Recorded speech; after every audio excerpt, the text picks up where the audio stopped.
Thelian and savvy regards to the faculty at Nemeta, as well as Sally regards to registered guests. Sally, by the way, means undulant or vibrating. This is the main professor, the founder of the school, and I'm here today on Friday, the 4th of November, with an unusual announcement. Well, unusual in what way? Could be said that a lot of what I say is unusual, but I am taking the measure of posting this talk on the Menhir if I can. I don't think I've ever posted a talk on the Menhir before. In any case, I'll try, and if I can't, it will be there for free on the visitors page, and it will also be on my YouTube channel, John Lamb Lash.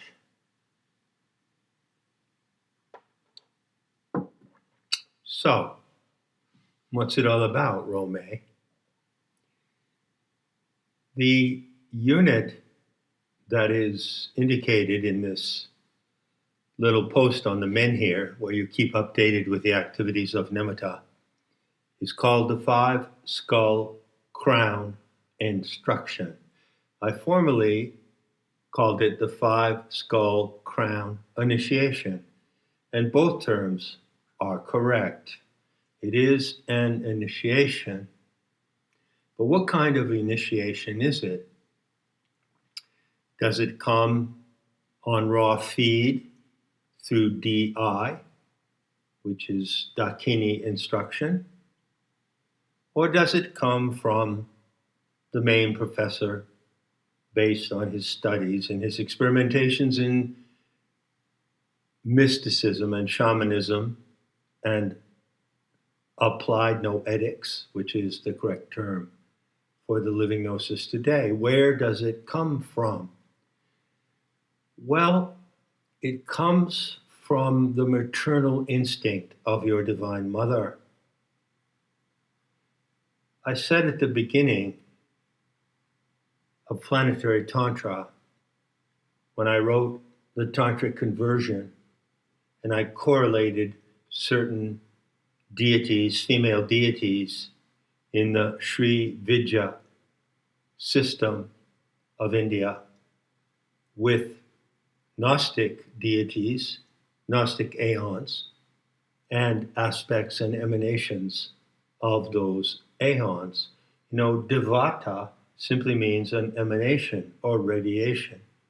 So all the devatas in the Shakti cluster are simply emanations of the living luminosity and intelligence of the mother planet. So I indicated from the beginning that the 10 devatas, which are called the Mahavidyas,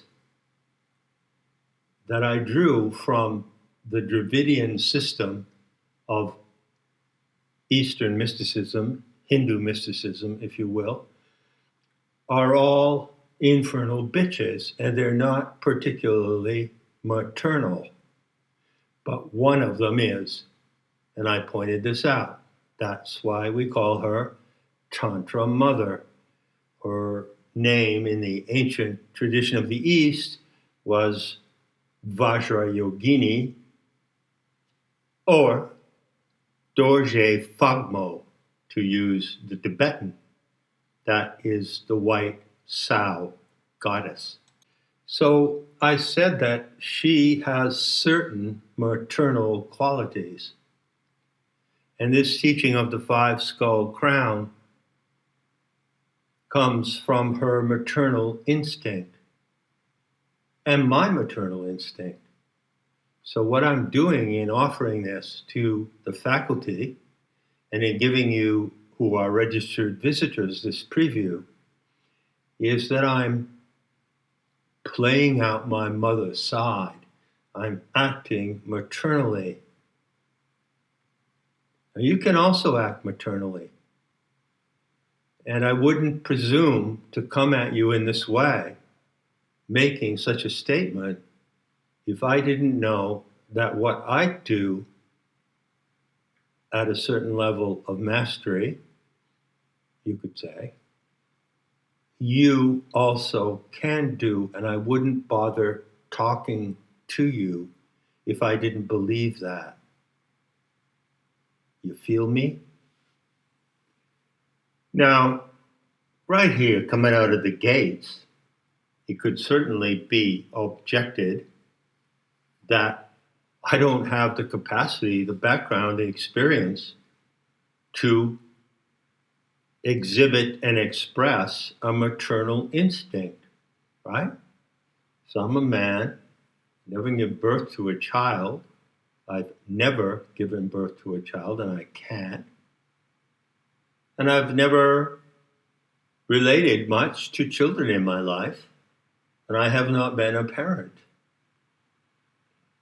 Now, I've heard it said in that massive rumor mill of the collective subconscious, which brims over into speech in social and collective language. I've heard it said that no one who has not been a parent, has any business talking on what it's like to be a parent. But there's a wonderful comeback to that comment from a Shakta who is close to me, who said, yeah, maybe so. I don't know what it is to be a parent, but I do know what it is to be a child. And who knows better than the child about parenting?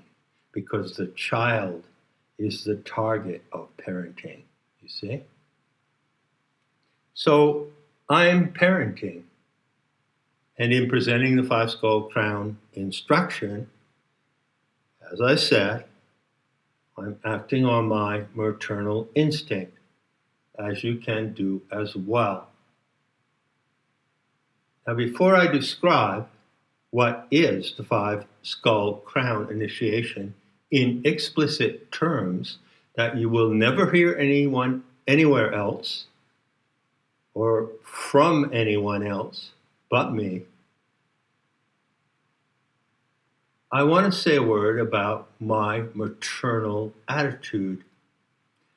You see, and my maternal attitude, by the way, is identical with the maternal attitude of Tantra Mother. There is no difference. Imagine a parent with their child, a young mother with her son of 4 years old.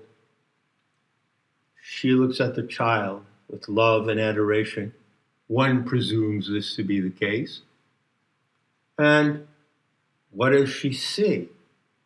And how does she make the connection? If there is genuine love and adoration coming from that biological mother to her biological child, where is the connection? How actually does that bond manifest? Well, you could say, sure, it manifests in the affection she gives to the child and all the wonderful things she does for the child, when it's a child, and hopefully for its well-being and its betterment as it grows up and so forth and blah, blah, blah. And none of that is essential. This is the essential transaction of maternal love happens on the brow. It's on the brow. And when you look at a very small child, when I look at a very small child, I always look at the brow of that child. And you may have done the same. You may have noticed that your attention is drawn to its brow, above the eyes. Of course, you have eye contact with the child, transactions occur, whatever. But there is a transcendent transaction happening at the same time. You see, the recognition of the beauty and innocence of a child goes from the brow of the adult who is capable of granting that recognition, having owned it in their own self-love, to the brow of the child, and it goes directly. It is like a unifying magnetic band. It is a magnetic band. It is a biomagnetic band of recognition. So when I look at a child, I project from my brow, not even the expression in my eyes, although that's supplementary. I project the primal innocence of the child in me to that child. I make that bond brow to brow. And in that bond, the beauty and the innocence between us is generated and preserved. You see? And you can do that as well. When you look at children, teenagers, adults, old people at the end of their lives, you can realize and practice this ritual of bonding recognition. That is the pure, direct, and transcendent expression of the maternal love of Tantra Mother. That is how she recognizes her child. But if you do not have at first in yourself the recognition of your own divine child held in self-love, you cannot form or hold that bond. Now, what about the 5 skull crown initiation? Hey, dude. Hey, main professor. What is the big deal? It is a very big deal. And I'll tell you exactly how I set up this instruction. You might remember a while ago that a certain Yud introduced to the world the grandiose concept that we can all go live in the virtual and forget about real life. We can all live in social media, which is an absurd redundancy, and visit our friends virtually. We never have to leave the home. All you have to do is what? You know what it is, don't you? Put on this VR headset. And then you can live in the virtual. Forget about the real. The instruction of the 5 skull crown begins with the assertion that human animals living on Earth at this time, and for some time already, are wearing a VR headset. You are wearing the archontic headset. It's invisible, but it is extremely powerful. And what I did when I began to speak of this particular topic, which, by the way, is probably in the top 10 of premium Gnostic intel on the planet, I made it clear that I made a correlation between that VR headset, which goes across your forehead, covers your eyes, and comes down around the sides and covers your ears as well. I made the point of saying, hey, guess what? I propose that there's a correlation between that VR headset and the 5 skull crown motif that you see everywhere in Buddhist and Vajrayana iconography. If you've ever looked at any of the dangerous guardians, any of the powerful tutelary dakinis, that means teachers, tutelary, you see in those tankas that those powerful female entities, and some male as well, are wearing a 5-skull crown.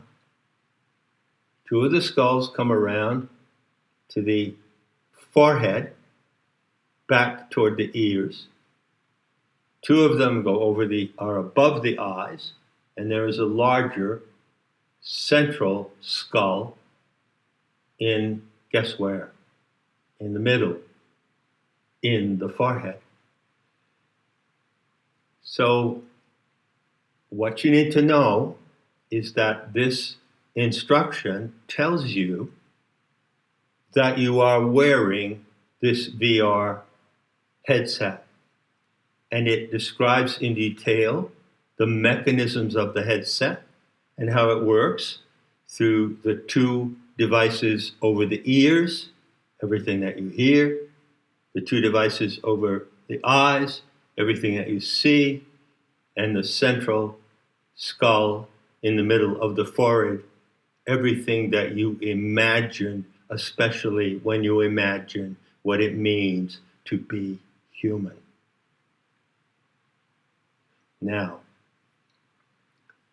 once you have those 2 images, VR headset and the 5-skull crown, you can switch them back and forth. You can toggle between them.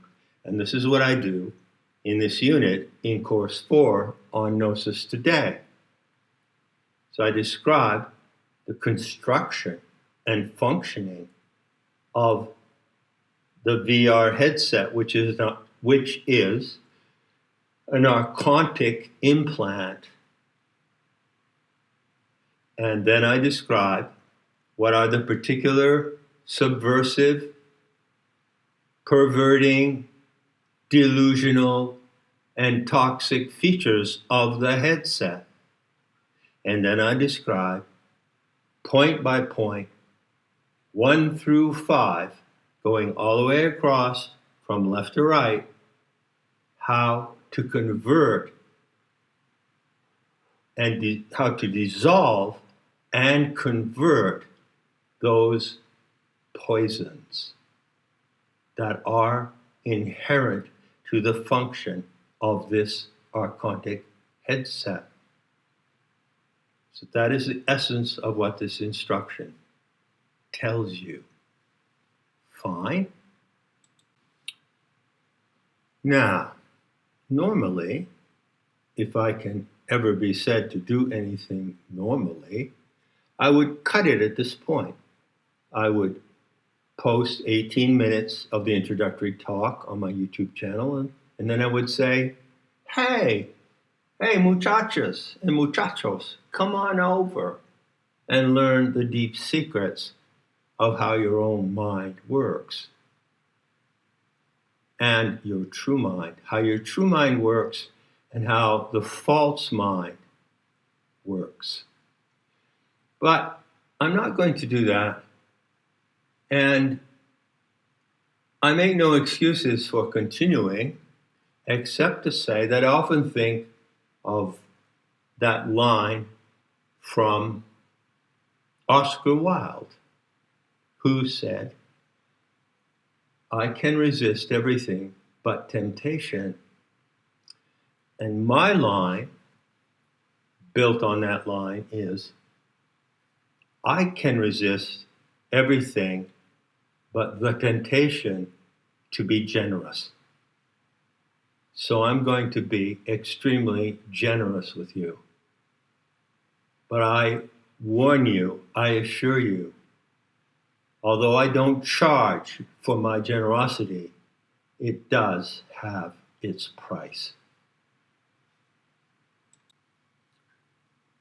That transaction is entirely voluntary, of course, and I neither oblige nor require anyone to meet that transaction. It's a free choice of yours. if you choose to make it. So, what now? What now is going to be this grandiose expression of megalomania on my part, in which I confer upon you, total strangers that I don't know and will never know, a gift of generosity? Well, it's quite simple. I'm happy to be able to speak to visitors, and I want to introduce you to a word, a term, a definition of identity. And I invite you to consider this identity. You see, some things have come up in the course of this year. I mentioned them in a couple of talks, and they disturbed me greatly. It caused me concern to find out that certain voices in the so-called right-wing school of thought in America were using the term Gnostic and Gnosticism by comparison to Marxism. And so they were branding, strangely, the Gnostics as somehow being forerunners of the Marxists, which is absurd. Guilt by association, I don't know, whatever you want to call it, they have taken the habit now of condemning Gnosticism as if it was a distant forerunner in ancient times of Marxist ideology today. And of course, as I pointed out, in conflating Gnosticism with Marxism as a way to defame Marxism, they are also defaming the Gnostics. And that struck my funny bone in a kind of unfunny way. I've been brooding about that for a while, and I came to this conclusion, and that's what I'm here today to share with you, if you'll forgive me lapsing into California idiom. I realized, well, something's got to be done here. I mean, it's still valid within the precincts of the school if I say the living gnosis today is applied noetics, noetic psychology, and I can fucking prove it, so come along for the ride. It's a thrill. That's fine in the inner circle, among us esoteric folks. But I've been trying to get out the Gnostic message in its actual authentic form, not the patristic straw man argument about the Gnostics, falsely alleging what they thought, but what they actually thought. You see, I've been trying to get that out for 15 plus years, right? So when this little glitch or blip came up in the internet media, I said, all right, I guess this is it. I guess the moment has come to phase out the word Gnosticism and Gnostic. But what other word can I use? What can I tell you out there, you who are listening, if you're still able to hang on for 24 minutes? If you care and dare to listen this long, what can I tell you? What name can I give you to replace Gnostic? Maybe you've been attracted to all this jabber of mine, and you think, wow, I guess basically inherently I'm a Gnostic too. I kind of think that way. My imagination works that way.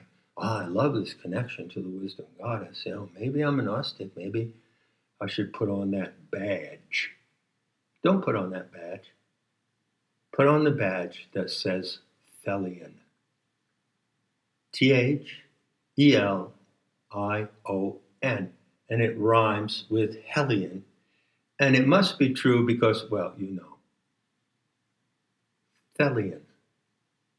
That's the term I propose to replace Gnostic not only as a noun, I am a Thelian, but as an adjective, I follow the Thelian way.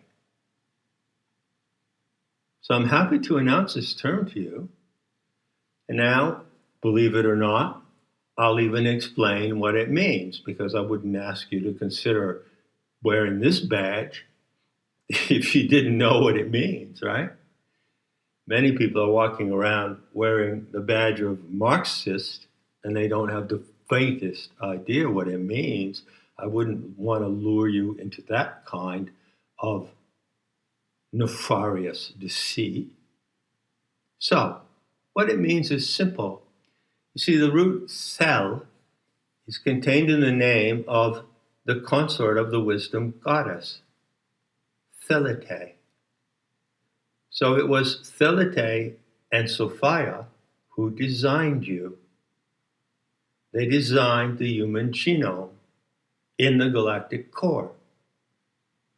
This is what the Fallen Guard scenario tells you. By the way, it's an enormous fiction. But as I pointed out somewhere else at some other time, the admitted fiction is more powerful than the non-admitted. So this great fiction, this great fictional narrative says that there were two divine powers in the galactic center, Sophia and Thelete, and they encoded the human genome with 7 specific properties, and then they materially registered those properties in nucleic acid, and that is actually the origin of the human genome, which is the origin of you. No matter what race you belong to, the generic origin of your identity and your physical instrumentality, your body and mind, is the genomic plasma of the anthropos. This is the high teaching of the Thelian way of life. So if you accept that, just for starters, then you are on the road to being a Thelian. But it gets better, because what does Thelete mean?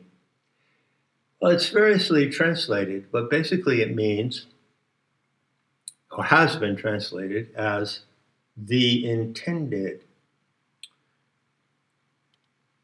I'm guessing it's translated that way because of the Greek grammatical form of the word. The intended, that which is intended, is Thelete. And if you recognize and dwell in that which is intended, then you are a Thelian.